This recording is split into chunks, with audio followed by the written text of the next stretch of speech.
ये कहानी एक रहस्यमय तांत्रिक और माँ काली के अद्भुत चमत्कार की है।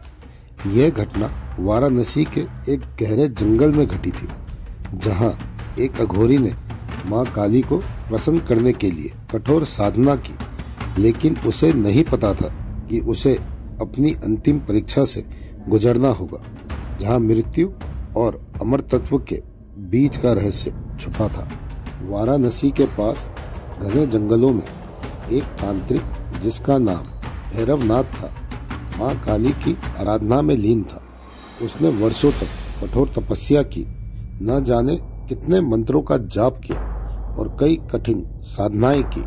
कहते हैं कि इसकी सिद्धियां इतनी शक्तिशाली थी कि वो आत्माओं से बात कर सकता था और अघोरी शक्तियों को नियंत्रण कर सकता था। एक रात जब अमावस का अंधेरा पूरे जंगल में छाया हुआ था, भैरवनाथ ने माँ काली के प्रकट होने के लिए महायज्ञ किया।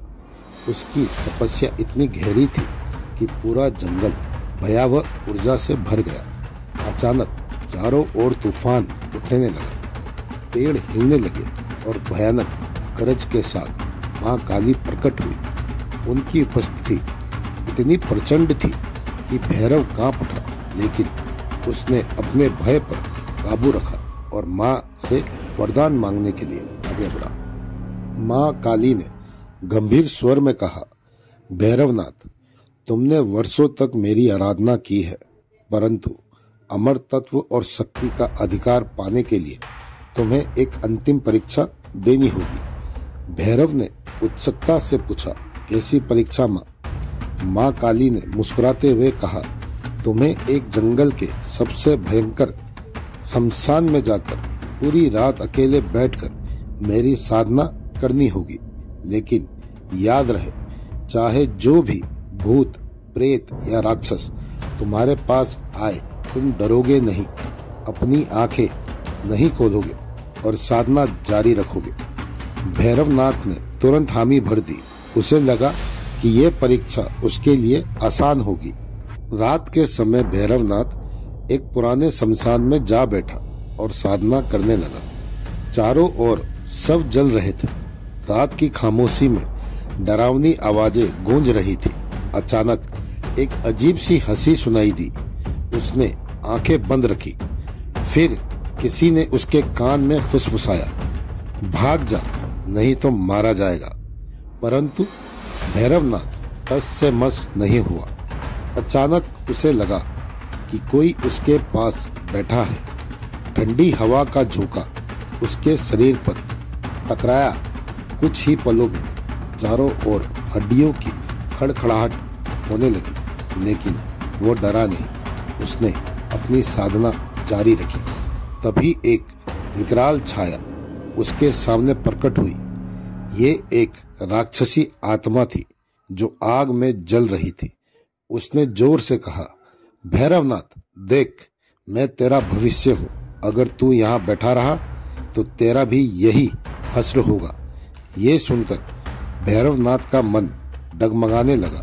उसका शरीर ठंडा पड़ने लगा, लेकिन उसने हिम्मत नहीं हारी और आंखें बंद रखकर मंत्रों का जाप करता रहा। आधी रात बीत चुकी थी। अचानक भैरवनाथ को ऐसा लगा जैसे किसी ने उसे छू लिया हो। ठंडा बर्फ जैसा स्पर्श। वो घबराने लगा, लेकिन उसने अपनी आंखें बंद रखी।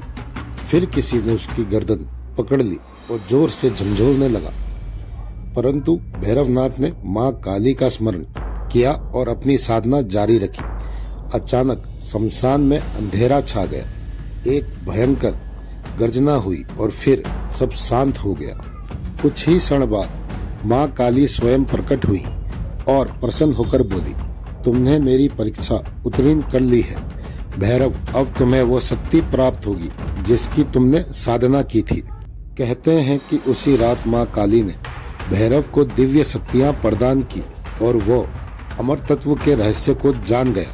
परंतु इस शक्ति को पाने के बाद उसने संसार त्याग दिया और अंत में काली के चरणों में लीन हो गया।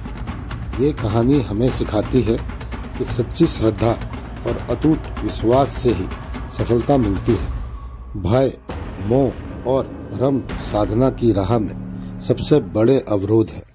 माँ काली अपने भक्तों की परीक्षा अवश्य लेती है, लेकिन जो उन्हें सच्चे मन से पूछता है उसे उनका अनंत आशीर्वाद मिलता है। आपको क्या लगता है, माँ काली अपना आशीर्वाद देने से पहले भक्तों से कैसी परीक्षाएं लेती है? अपनी राय कमेंट बॉक्स में दीजिए। और अगर ये वीडियो आपको पसंद आई हो और आगे भी ऐसे ही रहस्यमय कहानियां सुनना आप पसंद करते हैं तो इस वीडियो को लाइक और सब्सक्राइब करना ना भूलें। धन्यवाद।